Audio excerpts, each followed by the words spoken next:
Hola a todos. Hoy vamos a hablar de un evento que no solo cambió el mapa, sino que de verdad le dio una sacudida a las ideas de todo el mundo. La independencia de Estados Unidos. Es la historia del nacimiento de una nación. A ver, para meternos de lleno en esta historia, hagamos un ejercicio rápido.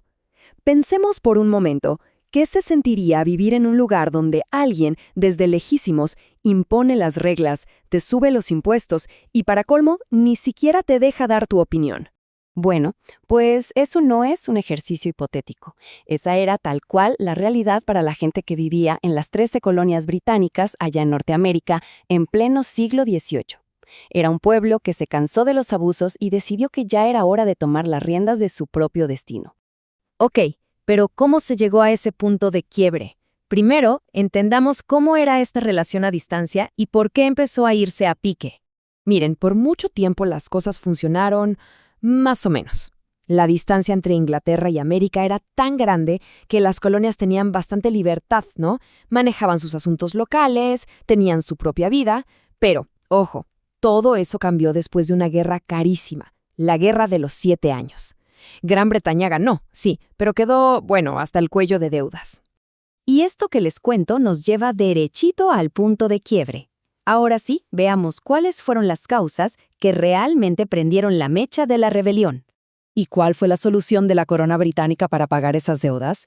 Pues muy fácil, pasarle la factura a los colonos. Para ellos en Londres tenía todo el sentido del mundo.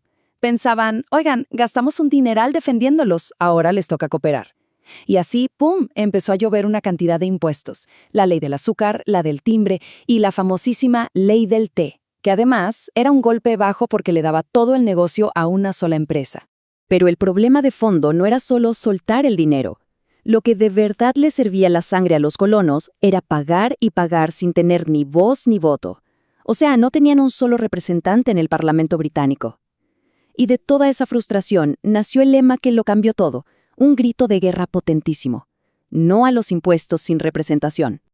Y la cosa no paraba ahí, La frustración iba mucho más allá de la plata.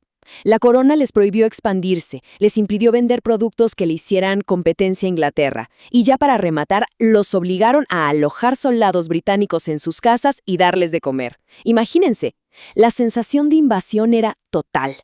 Y mientras toda esta tensión crecía, del otro lado del océano, en Europa, estaba ocurriendo otra revolución, pero una de ideas, la Ilustración. Pensadores como John Locke decían algo que hoy nos parece obvio, pero que en ese entonces era radical, que todos nacemos con derechos que nadie nos puede quitar. El derecho a la vida, a la libertad, a la propiedad. Estas ideas cayeron como anillo al dedo para los colonos. Les dieron, digamos, el combustible intelectual para su rebelión. Entonces ya teníamos el cóctel perfecto. Problemas de dinero, un montón de reglas injustas y encima ideas revolucionarias. Solo faltaba una chispa para que todo explotara. Veamos cómo esa simple protesta se convirtió en una declaración total de libertad.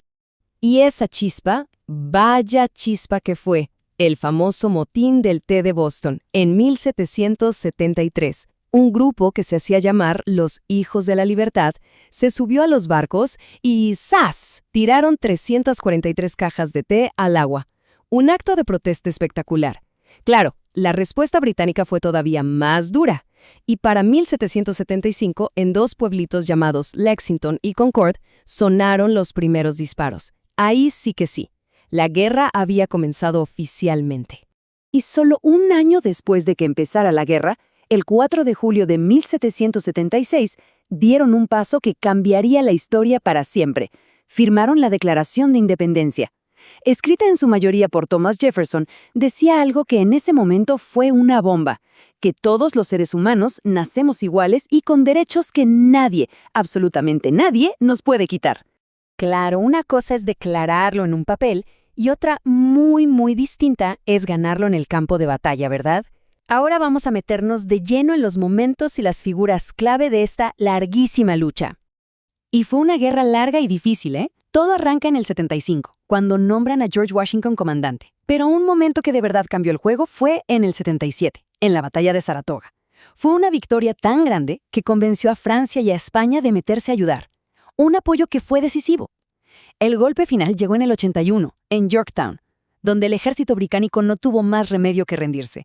Y finalmente, 2 años más tarde, con la firma del Tratado de París, Gran Bretaña reconoció oficialmente la independencia de Estados Unidos. Y detrás de toda esta hazaña, claro, había gente fuera de serie. Estaba George Washington, el general, el líder indiscutible en el campo de batalla. Thomas Jefferson, que fue básicamente la pluma de la revolución. Benjamin Franklin, un genio de la diplomacia que se fue a Francia y convenció al rey de que los apoyara. Y John Adams, el cerebro político que le dio forma a todo el movimiento. Pero esta victoria no fue solo para ellos. Creó algo más grande, un nuevo modelo para el mundo. Veamos las enormes consecuencias globales que tuvo este movimiento. En 1787 crearon su constitución, y esto fue totalmente revolucionario. Establecieron una república, no una monarquía, con 3 poderes separados para que nadie pudiera abusar del poder.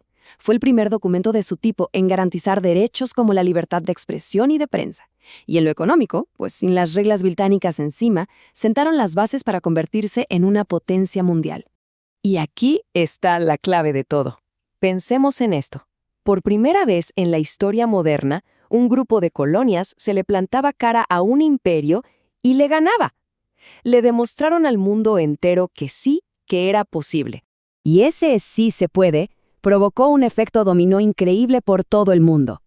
Apenas unos años después, ¡pum!, estalla la Revolución Francesa, inspirada en parte por este ejemplo. Y ni hablar de América Latina. Este fue el modelo que inspiró a casi todos los movimientos de independencia que vinieron después. Pero como siempre en la historia, no todo fue perfecto.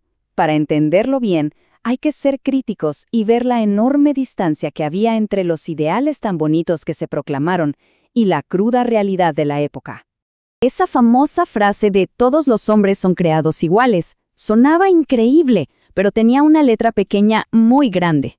Esa supuesta igualdad no aplicaba para los miles de afroamericanos que seguían siendo esclavos, ni para los pueblos indígenas, y mucho menos para las mujeres, que no tenían ningún tipo de derecho político. Y aquí hay una lección fundamental que nos deja esta contradicción. La lucha por la libertad y la igualdad no puede ser para unos pocos. O es para todos o no es real. Tiene que incluir a todo el mundo, sin peros ni excepciones. En resumen, y este es el punto clave, la independencia de Estados Unidos fue muchísimo más que una guerra. Fue una revolución de ideas. Una que demostró que cuando un pueblo se une con un ideal claro de libertad y justicia, de verdad puede cambiar el curso de la historia. Y todo esto nos trae a una reflexión final. De todas las lecciones que nos deja esta revolución, ¿cuál nos resuena más hoy en día? ¿La importancia de defender nuestros derechos? ¿El poder increíble de la unidad? ¿O esa exigencia constante de que las leyes de verdad nos representen a todos? La pregunta sigue tan vigente como en 1776.